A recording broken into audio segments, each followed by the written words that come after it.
All right, let's talk about something that's quietly running our entire world. We're talking about a massive, high-stakes global race for technological dominance. And right at the heart of it all, these tiny, impossibly complex pieces of silicon. Look, this isn't just about getting a faster phone every year. This is about the future of economic and military power. It all hinges on this new kind of conflict, the chip war. So to really get a grip on this, you got to start with this one simple, powerful idea. This quote really nails it. These chips are the brains of modern life. They're not just in your laptop or your car, they're in the massive data centers that are the internet. They're in the medical gear that's saving lives. And yeah, they're in the military hardware that defines national security. They are, and this is not an exaggeration, the bedrock of our world. And this is where things get really interesting and kind of scary. This is the central problem, the huge vulnerability that has governments all over the world scrambling. It all boils down to one question. What happens when the supply of the most critical part in the entire global economy is controlled by one single tiny place? A place that's under enormous geopolitical pressure. That question right there is what kicked off this whole high-stakes race. So how on earth did we get here? I mean, this problem didn't just pop up overnight. It's really the result of decades of globalization and specialization. It created this incredibly efficient supply chain, for sure, but also one that's incredibly fragile. It's a genuine chokehold. Okay, take a look at this. This chart pretty much says it all. When we're talking about who actually makes the world's chips, just look at that huge slice of the pie. Taiwan, and that's mostly just one company, TSMC, cranks out 60% of the world's semiconductors. 60%. Nobody else is even playing in the same league. It's an absolutely staggering concentration of power. And here's the other side of that same coin. You see, while the US is still a giant in chip design, companies like NVIDIA, Apple, the ability to physically make the things, well, that has just plummeted. Back in 1990, the US made almost 40% of the world's chips. Fast forward to today, that number has collapsed to just 12%. We kept the ability to invent, but we kind of forgot how to build. But here it is. This is a number that really matters. This is the one that has national security planners just losing sleep at night.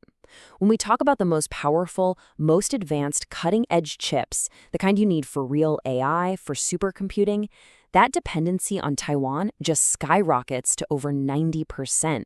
That's not a chokehold. That's a near-total monopoly on the tech that will absolutely define our future. So you can imagine seeing a number like 90%. The United States realized it had to do something. And not just something small, something huge. A massive, historic move to completely change the game and bring that manufacturing back home. A bet measured in hundreds of billions of dollars. And this is the centerpiece of that bet, the CHIPS and Science Act. This might be one of the most important pieces of industrial policy in modern American history. The goal? Super simple, really. Throw a ton of money at the problem to convince companies that it's worth it to build their most advanced factories, or fabs as they're called, right here on US soil. And when I say a ton of money, I am not kidding. The price tag is just eye-watering. We're talking over $52 billion in just straight-up subsidies to get these fabs built. Another $24 billion in tax credits to help pay for all the crazy expensive equipment. And then, on top of all that, a whopping $174 billion for science and tech research just to make sure the US stays ahead of the curve. It's the whole shebang. And guess what? The money is already talking. The CHIPS Act has kicked off this absolute flurry of gigantic investment announcements. They're calling it the Silicon Heartland now. You've got Intel building in Ohio, TSMC and Samsung pouring billions into Arizona and Texas, and Micron planning a project in New York that could hit $100 billion.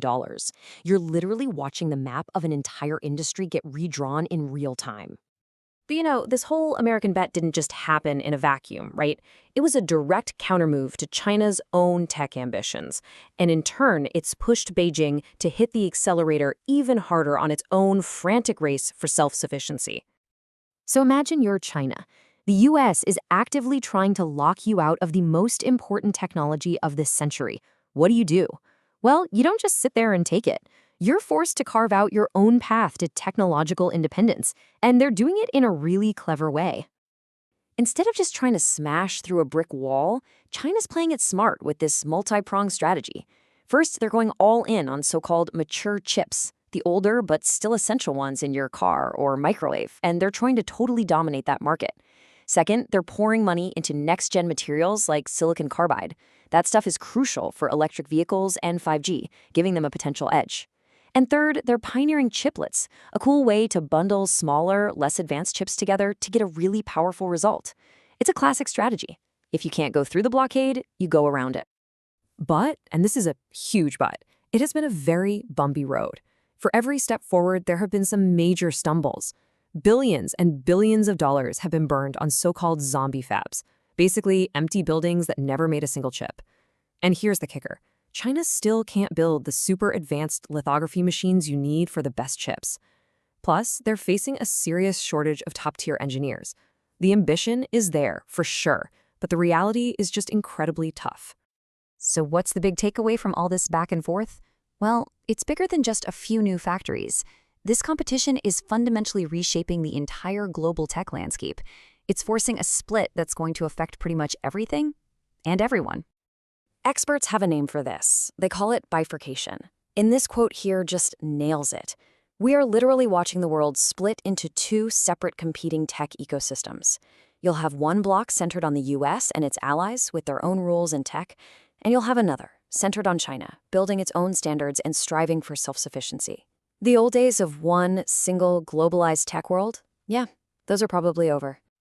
Now, before we declare a winner here, it's not like the US is having an easy time with this either, not by a long shot. Even with all that money, America is facing some serious hurdles. For one, there's a huge shortage of skilled workers. I mean, who's going to build and run these new fabs? Major projects are already hitting construction delays because of red tape. And get this, the science part of the CHIPS and Science Act, a lot of that funding has actually been cut by Congress, which could hurt innovation down the road. Which leaves us with this final massive question. This isn't just some business rivalry over who makes the fastest chip. This is a fundamental battle over the core technology of the 21st century. As the world splits and both sides pour hundreds of billions of dollars into this race, the question of who will build, and therefore control, the future, well, it's completely wide open. The only thing we know for sure is that the world we knew is being rebuilt one silicon chip at a time.